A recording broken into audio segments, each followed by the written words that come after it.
One of the things that we'll do here in Maps to the Future is occasionally, as a thought is in my mind, as I'm musing about something, as I'm pondering a particular issue, I'll do these shorts, these little snippets, and really what I'm asking for is for you guys to tell me what you think, to tell me what your thoughts are.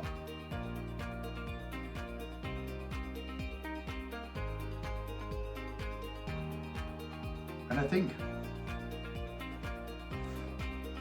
that's the most important thing that we're about here really is to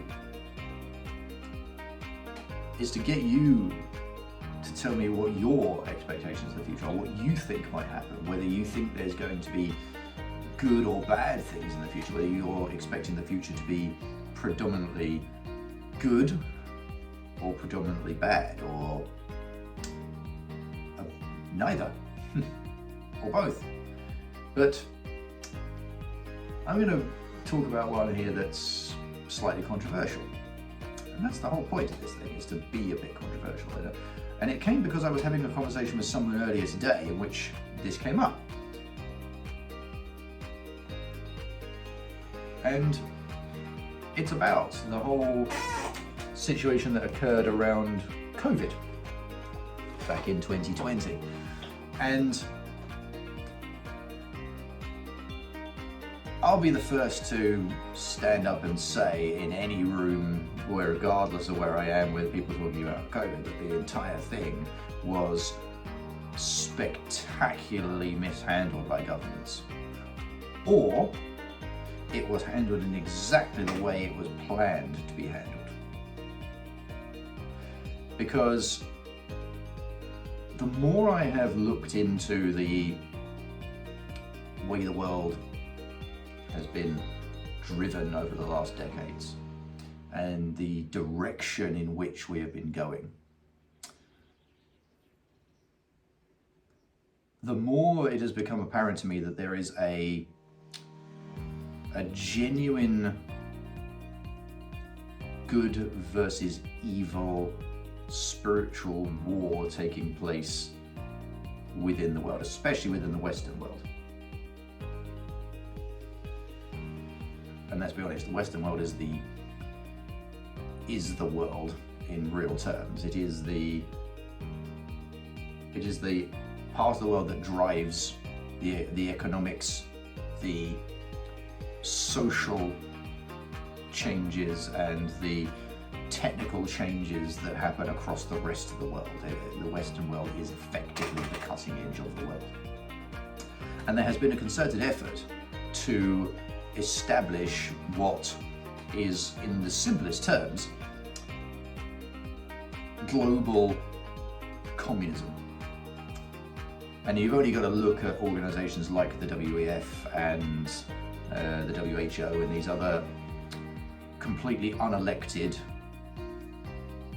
groups who, for some reason, have got sway over what governments do.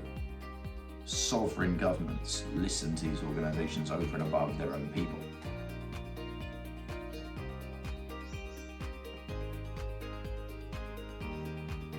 And I think in some ways what happened was COVID had been planned. And I don't mean planned as in the exact release of the virus, the exact release date, so on and so on and so on was orchestrated, although there's evidence to suggest it may have been. But I'm just positing ideas here, I'm not providing lots of references and so on, I'm talking about a thought process here. So, if you look back over time, I remember late 90s time, there was SARS, and then early 2000, I think it was early 2000s, there was swine flu, then there was bird flu, Then there was another thing that came along, I can't remember which one it was, but there was a few different ones that went around. Every 5 years or so, they tried this. Every 5 years or so, they tried to create a global fear about this disease that was emerging in the world, and it was going to be the next Spanish flu, the next bubonic plague. And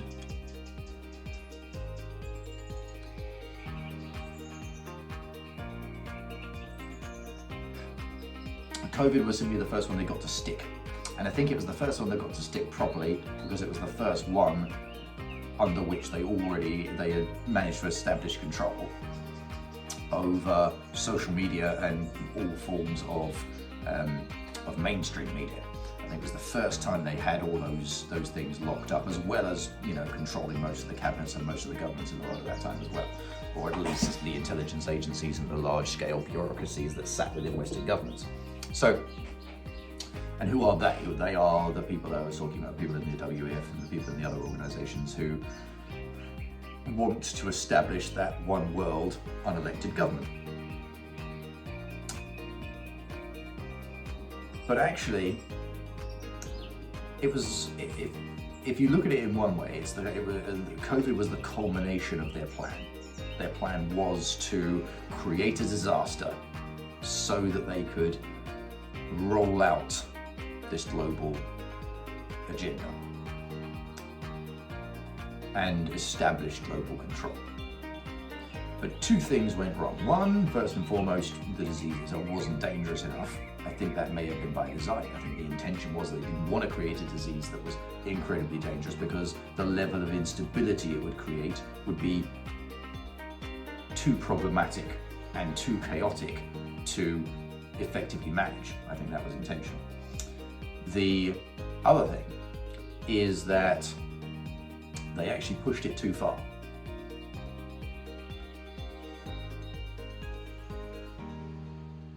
When you're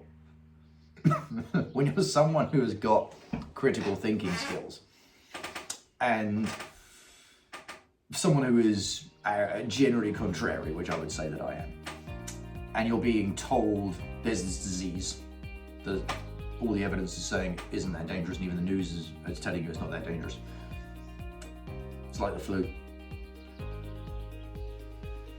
But you have to go out and take this drug that suddenly popped up out of nowhere. And we're going to try to mandate that. We're going to try to force you to take that. We're going to bring in all these measures to try to make you take it. You can lose your job, you can lose your livelihood, you're not allowed to travel, there's all these reasons that you have to do it. When you hear that, you can't help but say, well, why? Because it doesn't make any sense from a medical standpoint.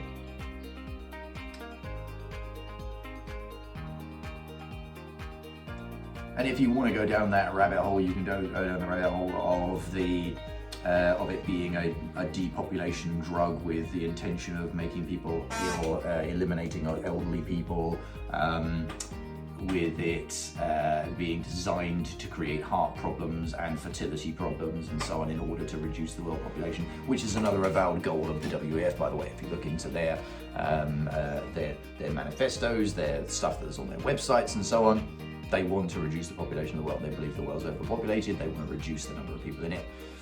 How do you do that? Well, there's two ways. You either have to create a global genocide which destabilizes the entire planet, or you have to massively reduce birth rates.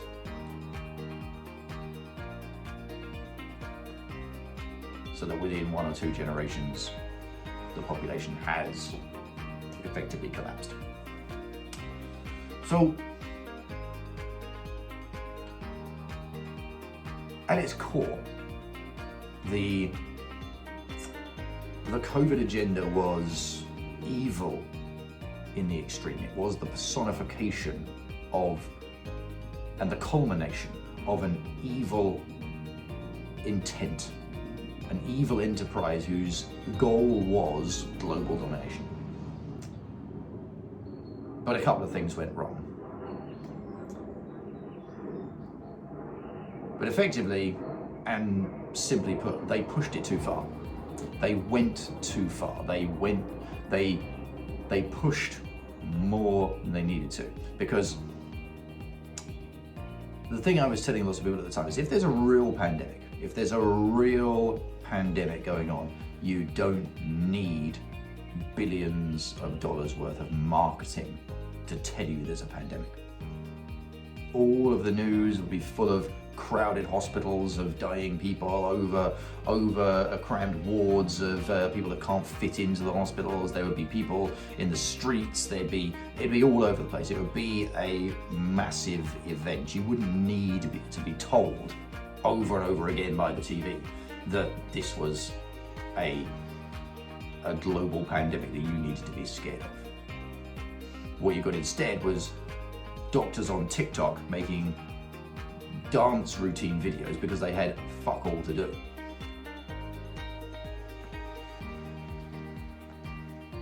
That's not a pandemic. That's you being fucked with on a grand scale. That's what it is.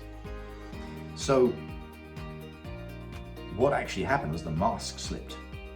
They pushed too far. And instead of creating this obedient society of people who did what they were told and obeyed the new world order they were trying to usher in, instead what happened was they woke a load of people up.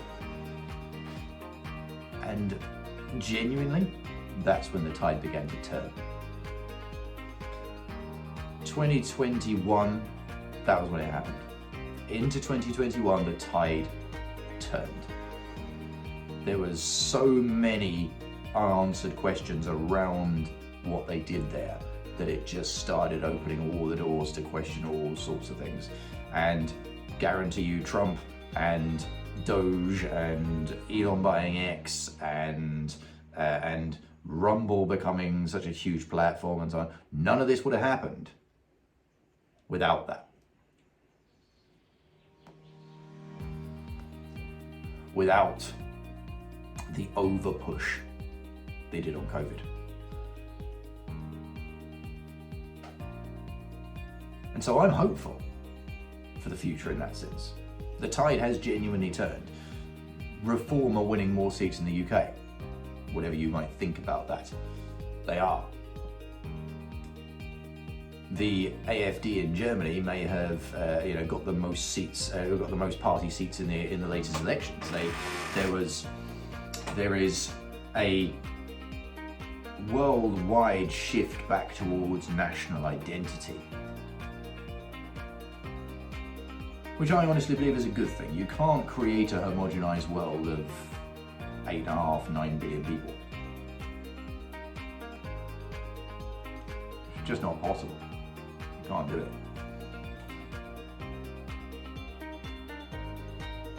The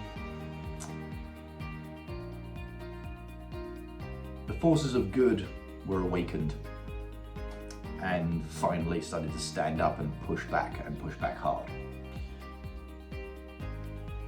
And there were a lot of people who went along with the whole thing who wish they hadn't. And most of us who were against it from the start, we lost friends. We lost close friends, close family members who had been entirely consumed by the narrative, had been entirely consumed by what the media was telling them to believe. And that hurt. That was disappointing. It was upsetting. It still upsets me now to think about it. I lost some very close people in my life as a result of what happened. And I had two family members, and they're not blood relations, but they were people I considered members of my family, who I'd known since I was born, who didn't come to my wedding because there were unvaccinated people there.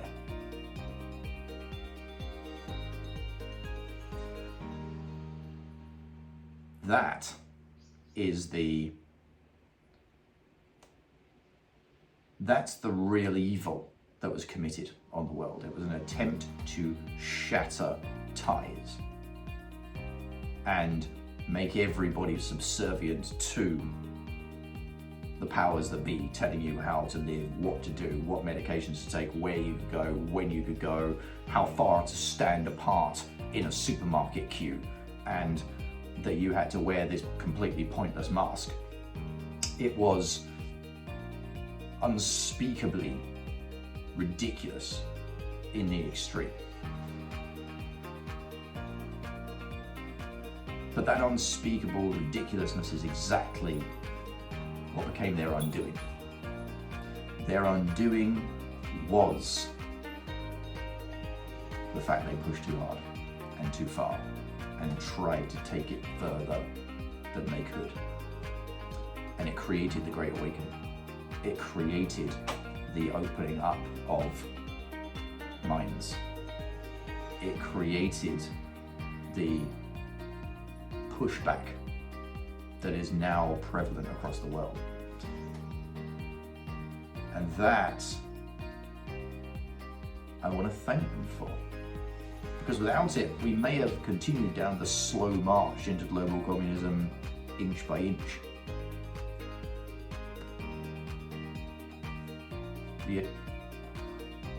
The attempt to accelerate it using COVID was the gambit that failed them. And that's a beautiful thing.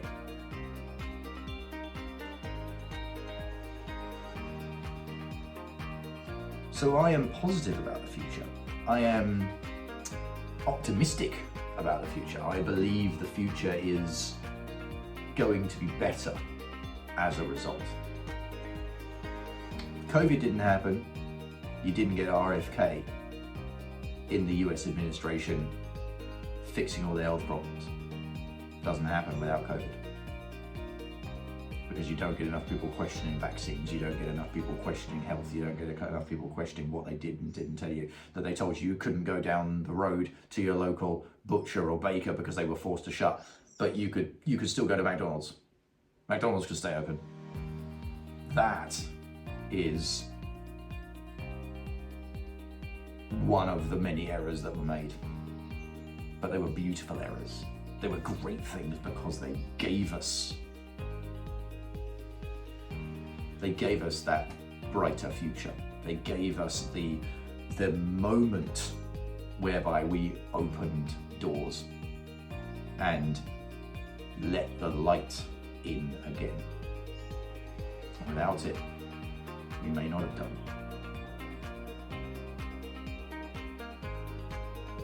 The future is bright. And I invite you to join me as we map it together.